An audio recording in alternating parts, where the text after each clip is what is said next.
الحمد لله وحده والصلاة والسلام على من لا نبي بعده أما بعد عن أنس بن مالك رضي الله عنه قال قال رسول الله صلى الله عليه وسلم حفت الجنة بالمكاره وحفت النار بالشهوات أو كما قال عليه الصلاة والسلام۔ بزرگوں اور دوستوں، ہر مسلمان کا یہ بنیادی عقیدہ ہے کہ اللہ پاک نے آخرت میں ایمان والوں کے لیے، نیک کام کرنے والوں کے لیے، اس کے احکام کو پورا کرنے والوں کے لیے جنت کو بنایا ہے، اور کافروں کے لیے، نافرمانوں کے لیے اللہ پاک نے دوزخ کو بنایا ہے۔ قرآن کریم کے اندر متعدد آیتوں کے اندر ان دونوں کا ذکر ہے۔ جنت کا تذکرہ کر کے ترغیب دی جا رہی ہے نیک اعمال کی، ایمان کی، اور دوزخ کا تذکرہ کر کے ترہیب کی جا رہی ہے کہ بندے اس سے بچیں اور اس میں جانے والے اعمال سے اپنے آپ کو بچائیں۔ یہ جنت جو اللہ نے تیار کی ہے عالم غیب کے اندر، وہاں تک کسی کی رسائی نہیں، اعدت للمتقین، تیار کر دی گئی ہے۔ اللہ نے پہلے سے اس کو بنا دیا ہے، اور اس کی وسعتوں کو کسی کا دنیا کے پیمانے اور پیمائش کے جو آلے ہیں وہ تو کیا، کسی کا ذہن بھی اس کی پیمائش نہیں کر سکتا۔ اتنی وسیع اور اتنی چوڑی اور اتنی لمبی کہ ایک ادنا جنتی کو اللہ کے نبی صلی اللہ تعالی علیہ وسلم فرماتے ہیں کہ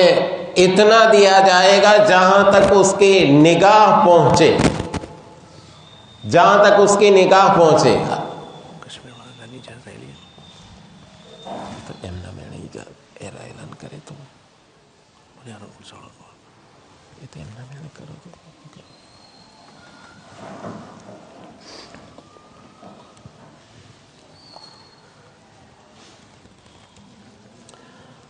تو ادنا جنتی جو ہے، منتہائی نظر تک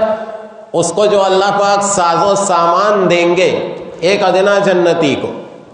ساز و سامان دے کے تمنا کر، تو تمنا کر، جو بھی اس کے جی میں آئے گا تمنا کر، منتہائی نظر تک صرف وہ سامان جو اس کو دیا جائے گا وہ اتنا ہوگا، اللہ پاک کہے گا اس کے برابر اور تجھے دیا۔ اور ادنا جنتی کو جو ہے، یہ جو دنیا کی وسعت ہے اس سے 700 گنا جنت۔ اب اللہ کے کتنے اربوں خربوں بندے جنت کے اندر جائیں گے، جس سے اس کی وسعت کا پتہ چلتا ہے کہ وہ جنت کتنی وسیع و عریض ہوگی۔ ایک خیمہ ہوگا جنتیوں کا، جو موتیوں کا بنا ہوا ایک خیمہ، پورا ایک موتی کا بن سے بنایا ہوا ہوگا، یاقوت کا، زبرجد کا، ایک ہی موتی سے بنایا ہوا ہوگا، اور وہ پورا خیمہ جو ہے وہ ایک موتی کا اتنا لمبا چوڑا ہوگا کہ ادھر جو ہے اس جنتی کی حوریں اور غلمان اس کونے میں ہوں گے، دوسرے اس کونے میں ہوں گے، تیسرے اس کونے میں، چوتھے، متعدد کونوں کے اندر جو اس کے اہل ہوں گے، اس کے حوریں ہوگی۔ وہ خیمہ اتنا بڑا ہوگا، وہ موتی کا بنا ہوا، گنبد کی شکل کا بنا ہوا کہ ادھر کے کونے والے اس طرف کے کونے والے کو دیکھ نہیں سکیں گے، یعنی اتنا لمبا چوڑا ہوگا، وہ تو ایک ہی خیمہ ہوگا۔ اب وہ خیمہ، اس کو اس قسم کے محلات اور پھر باغات، یہ سب جنت اللہ نے فرمایا اعدت للمتقین، اللہ سے ڈرنے والوں کے لیے تیار کر دی گئی ہے۔ حضور اکرم صلی اللہ تعالی علیہ وسلم نے فرمایا ایک اینٹ چاندی کی، ایک اینٹ سونے کی، اس کی جو مٹی ہے وہ تیز مہکنے والے مشک کی اس کی خالی مٹی ہوگی، اس میں دودھ کی نہریں ہیں، فیہا انہار من ماء غیر آسن وانہار من لبن لم یتغیر طعمہ وانہار من خمر لذۃ للشاربین وانہار من عسل مصفى، کہ اللہ فرماتے ہیں کہ جنت کے اندر ہم نے اپنے نیک بندوں کے لیے جو نہریں تیار کر رکھی ہے، وہ نہریں ایسا صاف شفاف پانی کہ جس میں کبھی تغیر نہیں ہوگا، کوئی بدلاؤ نہیں ہوگا، دودھ کی نہریں ہوگی جس میں کوئی تغیر بگاڑ نہیں ہوگا، اربوں سلبوں خربوں سال گزرنے کے باوجود، وانہار من خمر لذۃ للشاربین، ایسی شرابیں ہوگی، ایسی شراب کی نہریں بہتی ہوگی جو پینے والوں کو لذیذ معلوم ہوگی۔ اور قرآن میں دوسری جگہ ہے لا فیہا غول ولا هم عنہا ینزفون، دنیا کے اندر آدمی شراب پیتا ہے فوراً بک بک شروع ہو جاتی ہے، فوراً آدمی فقیر آدمی بھی بادشاہوں جیسی باتیں کرنے لگتا ہے، اور اس کی عقل ٹھکانے نہیں رہتی، ماں بہن کے درمیان اور بہو بیٹی کے درمیان کوئی تمیز نہیں کر پاتا، زمین و آسمان کے درمیان کوئی تمیز نہیں کر پاتا، لیکن وہ جنت کی شرابیں وہ شرابیں ہوگی کہ اس میں اس کو پینے کی وجہ سے، پینے میں ایک تو لذیذ ہوں گی اور اس کی وجہ سے عقلوں میں کوئی فطور نہیں آئے گا، بلکہ معرفت الہیہ کے اندر ترقی ہوتی چلی جائے گی۔ وانہار من عسل مصفى، ایسا صاف شفاف شہد کہ جس کے اندر کسی قسم کا موم اور کچرے کی اور کسی قسم کی کوئی آمیزش نہیں ہوگی، یہ نعمتیں ملے گی۔ اور قرآن میں کہا وَلَكُمْ فِيهَا مَا تَشْتَهِي أَنفُسُكُمْ، جو تمہارا جی چاہے وہ ملے گا۔ ایک آدمی نے کہا کہ اللہ پاک، اللہ کے نبی صلی اللہ علیہ وسلم سے عرض کیا کہ میرا جو ہے وہ جنت کے اندر کھیتی کرنے کا جی چاہے گا، تو یعنی یوں چاہے کہ چلو اللہ، اب ظاہر ہے دنیا کے اندر ملا علی قاری رحمۃ اللہ نے لکھا ہے کہ دنیا کے اندر آدمی جس طرح کی زندگی گزار کے آئے گا اس کے کچھ نہ کچھ اثرات جو ہیں وہ کیا ہیں، باقی رہیں گے۔ تو اب وہ فارمر ہوگا کوئی، وہ کہے گا اللہ پاک میں کھیتی کرنا چاہتا ہوں۔ اب اللہ پاک کہیں گے بھائی کھیتی کی ضرورت کیا ہے، دنیا کے اندر جو یہاں آخرت میں تو جنت میں تجھے جو چاہا میں نے دے دیا ہے، کہاں بس میرا جی چاہتا ہے۔ تو اللہ کہے گا لے، تو نظر اٹھاتے اٹھاتے جو ہے بیج ڈال دیا جائے گا، کھیتی لہلہاتی ہو جائے گی، پھر وہ کھیتی خشک ہو کر پھر اس کا دانہ جو ہے وہ پہاڑوں کی شکل کے اندر جمع ہو جائے گا، اور پہاڑوں کی شکل میں اناج جب جمع ہو جائے گا تو اللہ پاک اس بندے سے کہیں گے خود یا ابن آدم، اے ابن آدم، آدم کے بیٹے لے، تیرا پیٹ کبھی بھرتا نہیں۔ حرص جو ہے وہ کیا ہے، فطری طور پر موجود ہے، تو وہاں جو چاہیں گے جو ہے وہ ملے گا۔ ایک آدمی نے کہا اللہ کے نبی صلی اللہ علیہ وسلم میرا گھوڑا پر سوار ہونے کا جی چاہے گا، تو اللہ کے نبی صلی اللہ علیہ وسلم نے فرمایا یاقوت کا زبرجد کا گھوڑا ہوگا، اور وہ گھوڑا تم جہاں چاہو گے وہاں لے کر تمہیں اڑے گا۔ ایک صحابی نے، ایک اور آدمی نے پوچھا اگر میرا جی چاہے اونٹ،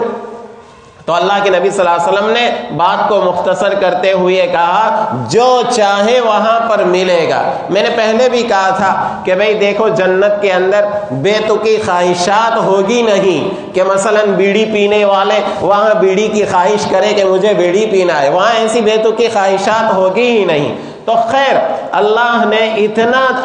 نے خود قرآن کریم کے اندر شارٹ کے اندر مختصر طور پر جنت کی نعمتوں کو اس طریقے سے جو ہے وہ بتلایا، فلا تعلم نفس ما اخفی لهم من قرۃ اعین، کہ اللہ نے آنکھوں کی ٹھنڈک کے سامان، آرام کے سامان جو اللہ نے بندوں کے لیے کیے ہیں، لا تعلم نفس، کوئی شخص نہیں جانتا۔ اور حضور اکرم صلی اللہ تعالی علیہ وسلم نے اس طریقے سے اس کو بیان کیا، اللہ کا قول نقل کرتے ہوئے اعدت لعبادی الصالحین ما لا عین رأت ولا اذن سمعت ولا خطر علی قلب بشر، کہ نہ کسی آنکھ نے دیکھا، نہ کسی کان نے سنا، نہ کسی کے دل کے اوپر اس کا خیال گزرا۔ وہ جنت کی نعمتیں، اب وہ جنت ظاہر ہے کہ آدمی قرآن میں پڑھتا ہے، احادیث میں پڑھتا ہے، سنتا ہے اور جو ہے وہ دینی باتوں کے اندر جنت کی نعمتوں کا، تو ظاہر ہے ہر ایک کو خواہش ہوگی جنت کے اندر داخلے کی۔ تو اب جنت میں داخلے کی کیا صورت ہے، اس کے لیے شرائط کیا ہے؟ ہم میں سے ہر ایک جانتا ہے کہ وہ شرط جو ہے وہ ایمان ہے، کہ ایمان کے بغیر جنت میں داخلے کی کوئی گنجائش ہی نہیں ہے۔ لیکن ایمان کا مطلب یہ نہیں کہ صرف لا الہ الا اللہ کا اقرار کر لیا بس بات پوری ہوئی، نہیں، اس کے بعد اس کے تقاضوں کو پورا کرنا ہے۔ اب اس کے بعد اس کے تقاضے، بھائی نماز پڑھو، عبادات کے اوپر پابندی کرو، فرائض زندگی جو ہے زندگی کے جو وظائف زندگی ادا کرو، خاندان والوں کے حقوق کو ادا کرو، یہ سب بکھیڑے دنیا کے اندر انسانوں کے ساتھ لگے ہوئے ہیں۔ آدمی جب بچہ ہوتا ہے، پھر جوان ہوتا ہے، جوان ہونے کے بعد جو ہے پھر جب شادی کرتا ہے، اس کے بعد جو ہے وہ زندگی کے اندر مختلف قسم کی ذمہ داریاں اس پر عائد ہوتی ہے۔ صبح سے لے کر شام تک بیچارہ ایک مشین کی طرح جو ہے وہ چلتا ہے۔ اب جنت میں جانے کی ہر ایک کی خواہش ہے۔ اللہ کے نبی صلی اللہ تعالیٰ علیہ وسلم نے ارشاد فرما دیا کہ دیکھیے جنت میں ڈائریکٹ ایسے نہیں پہنچ جاؤ گے، حفت الجنت بالمکارہ،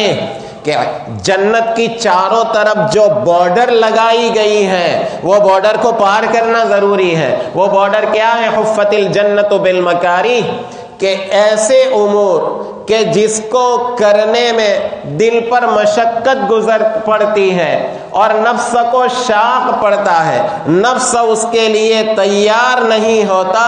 ایسے امور سے جنت کو گھیر دیا گیا ہے۔ اب ظاہر ہے کہ جنت اور ہمارے درمیان ایک آڑ ہے، وہ آڑ کس کی؟ مکارہ کی، یعنی وہ اعمال کہ جس کا کرنا آدمی کو مشکل پڑتا ہے، جیسے ہمارے گجراتی زبان میں کاٹھو پڑے سے، جس کا کرنا جو ہے وہ مشکل لگتا ہے۔ اب ظاہر ہے فجر کی نماز کے وقت نیند چھوڑ کے، میٹھی نیند چھوڑ کے، لحاف سے نکل کے وضو کرنا، مسجد تک آنا، یہ نفس کو شاق گزرے گا۔ اور پھر ایک آدھ دو دن نہیں کہ جس دن بیان سن لیا، اجتماع کا بیان سن لیا، کسی مولانا کا بیان سن لیا، اس دن تو جو ہے وہ فجر کی نماز بھی پڑھ لی، چاشت توابین سب کچھ، لیکن پھر 2-4 دن گئے کہ قصہ ختم نہیں۔ اس کے اوپر مواظبت کرنا، ہمیشگی کرنا، مداومت کرنا، یہ ہے مکارہ۔ رمضان کے روزے رکھنا، سخت گرمیاں ہیں، پیاس لگ رہی ہے، تھکن ہے، پسینہ بہ رہا ہے، یہ سب نفس کو شاق گزر رہا ہے، ان ساری چیزوں سے جنت کو گھیر لیا گیا ہے۔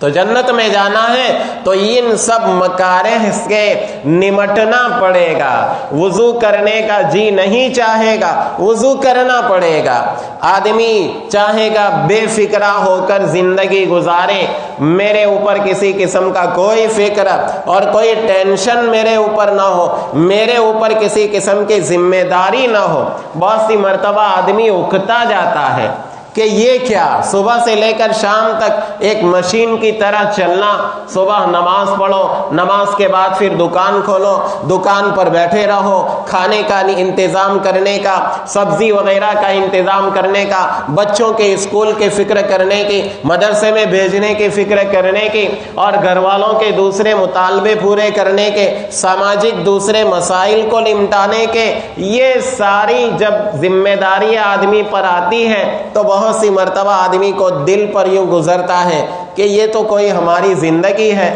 کیا مطلب اس کا، ایسی زندگی سے کیا مطلب کہ پورے دن مشین کے طرح جو ہے وہ کیا ہے چلتے رہو۔ یہ مکارہ میں یہ سب آتا ہے۔ اللہ کے نبی صلی اللہ تعالی وسلم فرماتے ہیں حفت الجنت بالمکارہ، کہ مکارہ کہ جنت اس سے گھیر لی گئی ہے۔ اب یہ بارڈر کو پار کرنا پڑے گا۔ حضرت اللہ کے نبی صلی اللہ تعالی علیہ وسلم نے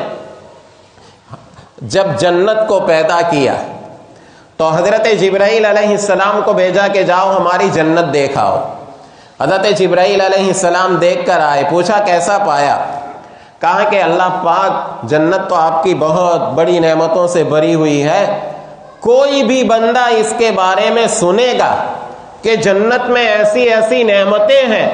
تو شاید ہی کوئی بندہ اس میں داخل ہونے سے باقی رہے کہ اس میں داخل نہ ہو جائے۔ پھر اللہ پاک نے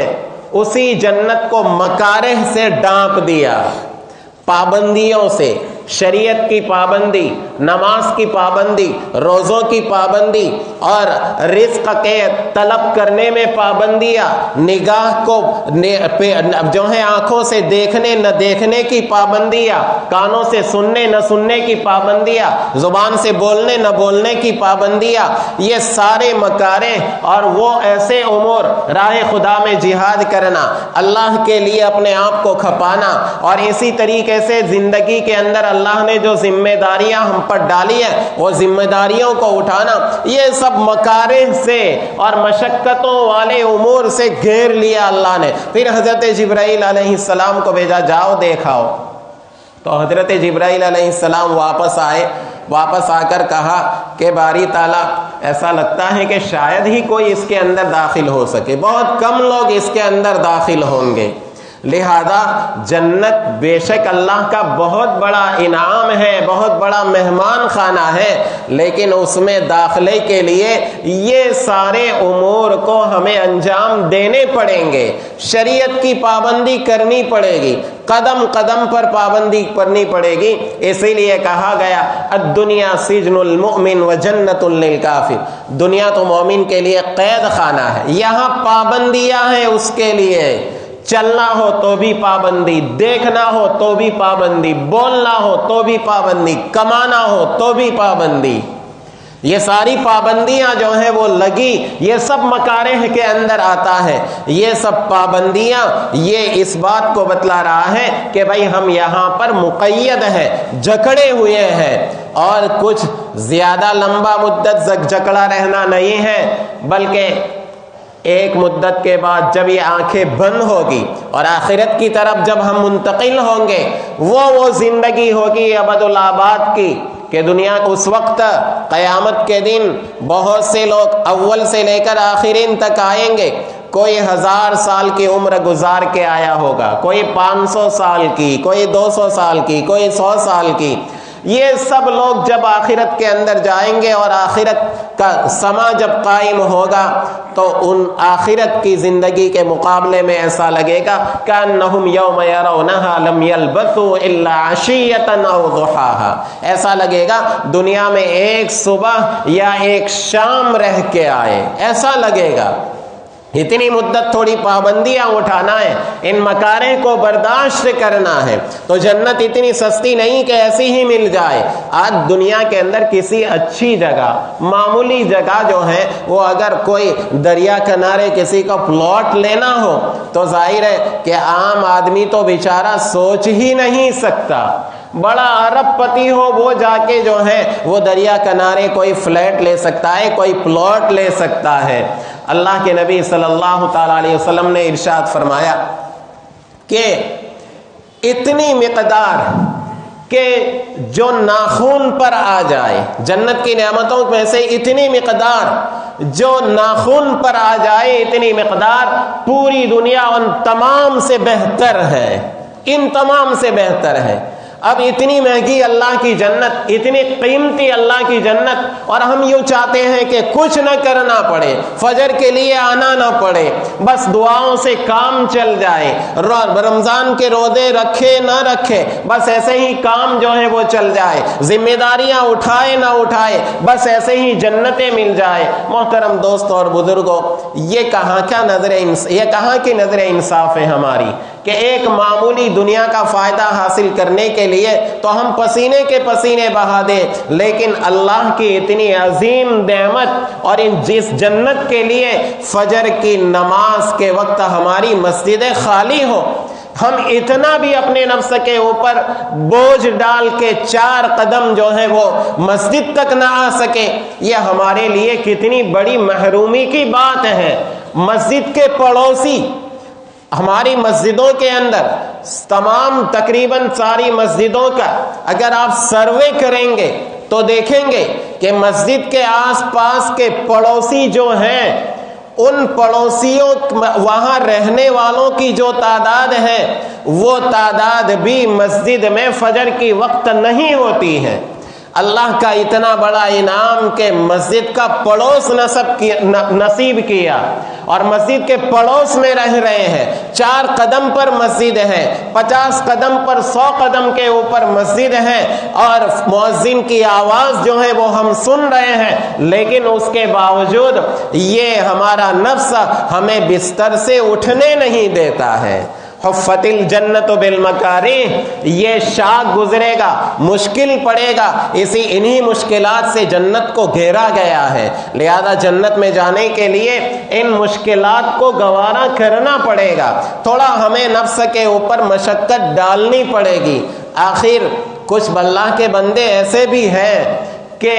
جو رات بیچارے دن بھر کام کرتے ہیں، بڑے بیزی رہتے ہیں، لیکن اس کے باوجود فجر کی نماز میں اول صف کے اندر ہوتے ہیں۔ آپ جو بے نمازی ہیں میری ان سے درخواست ہے، جو نماز میں نہیں آتے میری ان سے درخواست ہے، ذرا سوچے تو صحیح، دیکھے تو صحیح کہ وہ مشغولی کے باوجود نماز میں حاضر ہیں، آخر دنیا کا کون سا ان کا نقصان ہو رہا ہے؟ حالانکہ نماز ایک ایسی چیز ہے کہ جس آدمی کی نماز درست ہو جائے دنیا اور آخرت کا سارا نظام اس کا درست ہو جائے۔ یہ ہمارا زندگی کا نظام بھی اتھل پاتھل ہے، ہمارا زندگی کا نظام دیکھیے، کوئی چیز ہماری ٹھکانے کی نہیں، ہمارا آنگن ٹھکانے کا نہیں، آزادی کو جو ہے 74-75 سال ہو گئے، ہمارے راستوں کا ٹھکانہ نہیں، ہماری ڈینیج لائن کا ٹھکانہ نہیں، ہماری لائٹ کا جو ہے وہ ٹھکانہ نہیں، ہمارے یہ سارے امور جو ہیں وہ تتر بتر ہیں۔ کیا وجہ اس کی؟ اس لیے کہ ہماری زندگی کا کوئی ٹائم ٹیبل نہیں، کوئی انتظام نہیں، اجتماعیت شخصیت سے بنتی ہے۔ اگر ہم چاہتے ہیں پوری قوم کا نظام درست ہو جائے تو ہم میں سے ہر ایک کو اپنے نظام کو درست کرنا پڑے گا، اور یاد رکھیں ہمارے نظام کی شروعات نماز سے ہوتی ہے، ہمارے دن کی ابتدا فجر کی نماز سے شروع ہوتی ہے۔ اگر یہ ہمارا ٹائم ٹیبل صحیح رہا زندگی کا سارا ٹائم ٹیبل درست ہو جائے گا۔ اس کی تھوڑی پابندی کریں، ہر گھر کے اندر یہ ایک تحریک چلائے۔ آج ابھی پچھلی مرتبہ حضرت مولانا اسماعیل صاحب دامت برکاتہم تشریف لا رہے تھے، حالات کے اوپر ایسے ہی باتیں ہو رہی تھی، حضرت نے فرمایا امت کا 90% طبقہ بے نمازی ہے، امت کا 90% طبقہ بے نمازی ہے، اور اس کے باوجود ہم امید رکھتے ہیں اللہ کی مدد کی۔ لہذا ذرا اس کے بارے میں سوچیں، غور و فکر کریں۔ یہ جنت کے ہم مشتاق ہیں، لیکن یہ جنت گری ہوئی ہے بالمکارہ، نفس کو شاق گزرنے والی چیزوں سے، اور ان میں سب سے شاق جو ہے وہ ہمارے لیے یہ نماز بن جاتی ہے، اور خاص کر کے فجر کی نماز جو ہے وہ بن جاتی ہے۔ اللہ کے بعض بندے وہ بھی ہیں کہ جہاں پر ایسی راتیں ہوتی ہیں، 3-3 گھنٹے کی راتیں ہوتی ہیں، لیکن اس کے باوجود فجر کی نماز ان کی کبھی جماعت سے فوت نہیں ہوتی۔ اللہ کے بندے، ہمارے کویت کے اندر ہمارے بہت سے رہنے والے نوجوان الحمدللہ ایسے ہیں، وہاں راتیں بعض موسموں میں بڑی مختصر ہوتی ہے، ہمارے جو تہجد کا وقت ہوتا ہے اس سے پہلے فجر کا وقت ہوتا ہے، 3-3:30 بجے فجر کی نماز کا وقت، لیکن الحمدللہ وہاں بھی جو پابندی کرنے والے ہیں ان کو اس میں کوئی چیز حائل نہیں ہوتی، پابندیوں کے ساتھ نماز ادا کرتے ہیں۔ اور آج ہمارا حال یہ ہے 12 گھنٹے کی رات میں بھی فجر کی نماز میں ہماری مسجدیں خالی ہیں۔ ذرا اس بات کو دل کے اوپر لیں، اگر نماز کا ہمارا نظام درست ہو گیا زندگی کا انشاءاللہ نظام درست ہو جائے گا۔ اللہ پاک ہم سب کو عمل کی توفیق عطا فرمائے۔